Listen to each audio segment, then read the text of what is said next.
it was stunning to me that all this could have happened in a week, that we have permanently, well, at least for the short term, probably the midterm, permanently altered our world. And I don't know that any of us know what going back to normal is going to be like.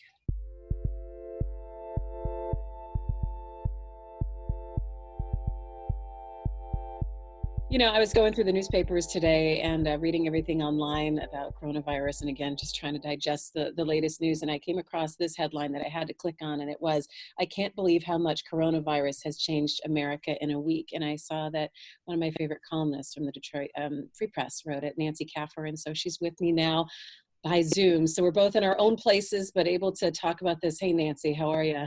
Hey, Christy, it's good to see you. It's great to see you too. So tell me a little bit about why you even wanted to write this. It really resonated with me because you even wrote on Facebook above it, this has been so difficult. Thank you so much for saying that. Now, it kept sinking into me. This has been 1 week. Like 1 week ago, I was in our newsroom on Tuesday night waiting for primary results to come Right. in. And this was the biggest concern I had. Would the Yeah. primary be decisive? Would we have results tonight? Would people disagree with how would I make my deadlines? hmm And then about what was it, around 10 o'clock maybe that night? It was We about got 10:45 because I was doing some work for the PBS NewsHour and I was waiting to go on live at 11, and it was at 10:45 that Governor Whitmer came out and said we had our first two cases on Tuesday night, and that just felt like it flipped everything. Yeah, well, I still didn't even get it that night, but then the next day, I was still like, I'll deal with this later. I've got to finish my election mop up. Right. And yeah, then the next day, by the end of the week, our schools were closed. We're now a week later, we have restaurant closures where schools are closed at least till April. And I don't know anyone who thinks they're going to reopen in 3 weeks, as said. Sorry if this hadn't occurred to you, but I think I I'm hear you. sure I've it got has. three kids at home that are rattling around the house right now because I'm in my basement doing this interview. As you know, we're all either working from home and finding out different ways to be able to do stuff. Yeah, so no dining in restaurants, movie theaters closed, spas closed, uh, the buses shut down, which they're reopened. It seems to have been a lot of misunderstanding, but I got to say, living in Detroit and knowing how many people rely on the buses to get to work, that felt cataclysmic to me. Like, are we gonna, what are those folks going to do for their pay? Are they going to be, how many of people who rely on buses need to work in grocery stores and other essential industries? But luckily that one cleared up. But what's the next one? And then at the same time, I feel guilty for feeling so affected because I'm able to work from home. I have been on this obsessive food buying thing where I have more food in my fridge and pantry than I've probably ever had in my life. And Right. I'm still, is it enough? Do I have enough? Yeah, I think there is that guilt of that there's somewhere along the line someone has a little bit worse off than you do, and Mhm. I do believe it's isolation that also is affecting all of us in a bizarre way too. And it's just been a week. It's a Yeah. week and things are going off the rails like this. This is, I know I have friends who own small businesses who are having to close their doors or furlough or lay off their employees. It was stunning to me that all this could have happened in a week, that we have permanently, well, at least for the short term, probably the midterm, permanently altered our world. And I don't know that any of us know what going back to normal is going to be like. Yeah, and it feels like the phrase "new normal" is slightly flippant. Like I don't even know what the next 24 hours is going to bring, and I think that's what sometimes is so unsettling for people. And especially, I've said that I have kids. I know that you have a child as well. In talking about that, and Mhm. it's like, what's going to happen next? And you're like, I can't even make an estimated guess about what that will look like. Yeah, I can, and then there's all these other pieces that, like the stock market, things are happening. I can't even think about that stuff right now. It's like too complicated and Mhm. hard, and what that's going to mean for the long-term future. If we're doing social distancing and isolation, but what's the trade-off between people who can't work and what their risk is of coronavirus compared to can't pay the rent, can't eat. Mhm. This is yeah, the problem with, you're right, new normal sounds like kind of a flippant phrase, but the problem with trying to define it is that or even use that phrase, is we don't even know what this is, because what is going to be what is going to be a week from now that Right. we can't imagine what will happen now. And also, you probably saw the news that the there's been a death in Michigan. hmm which just like, sorry for throwing you out No, and no, no. exciting, I was going to but say, I there, thought you were going to talk about Ford, GM, and Chrysler shutting down, but no, you've got.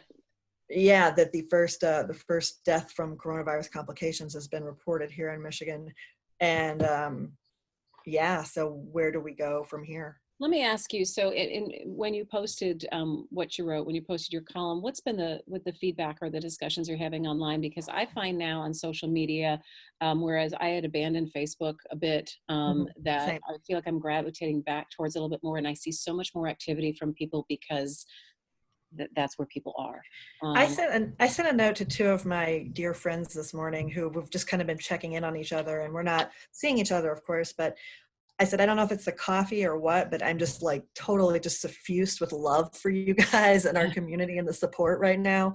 Because yeah, what you're saying, and it, there is this, we are kind of reaching out to each other. I had, like you, had stopped being on Facebook so much because it's not a very comfortable place all the Mm-hmm. time. And Agree. um, and it is nice to see this community support. I remember from the early days of the internet in the 90s, it was so exciting to be able to be in touch with people.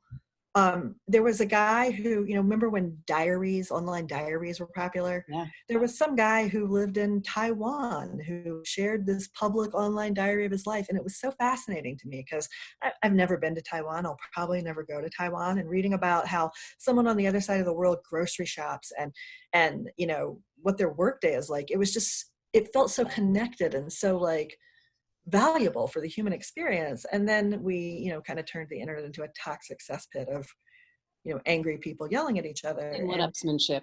And yeah, so it wouldn't be bad if we got back to more of that community Mm-hmm. human thing. And I hope that happens here. It really is a tool that we could use to walk in each other's shoes a little bit. What have people been saying to you about what you wrote and saying, I connect with this?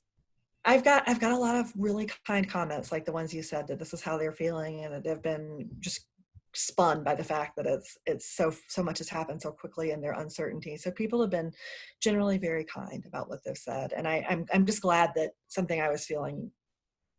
I wrote on my little Facebook post. I said I had to write it, and I actually even sent it to my editor, the amazing Jewel Gapwani, who you know, and I said. I wrote this. I had to write it. I don't know if we have to publish it. So you tell me if it's good. And she said, this is great. We're going to, it's exactly how people are feeling. So I had to write it. I'm just glad that other people got something out of it. So going forward, Nancy, how do you, I guess, in this time of uncertainty and the things are changing all the time, how do you decide what you're going to be writing on, and how are you guys going forward with the editorial page and how that all works now?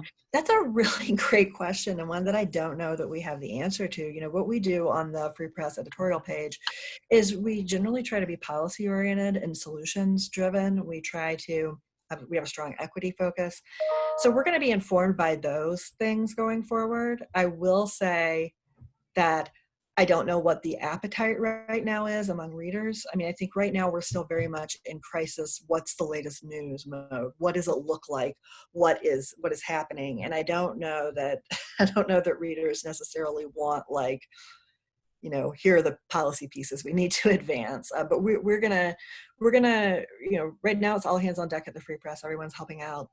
It's also great if you've never worked in a newsroom. I know you have, but anyone watching who's never worked in a newsroom, it is one of the best places to be in a crisis, because just the way people work together, and to see how our amazing team works, and the selflessness that our breaking news reporters and our lead reporters on this story, like Kristen Seamus, just demonstrate in giving their time and giving themselves to bring people information, is incredible and inspiring to be a part of.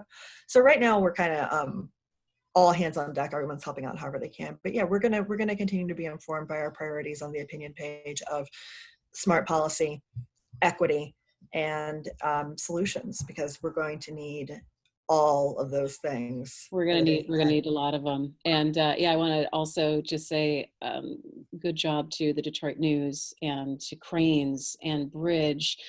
So many publications and so many Talk reporters Beat, I know are Michigan working Radio, yeah, everybody's around knocking the it out of the clock, park. and keeping us informed while a lot of us are, have to be home and are doing different things. But Nancy, I want to say thanks, and it's so good to see you.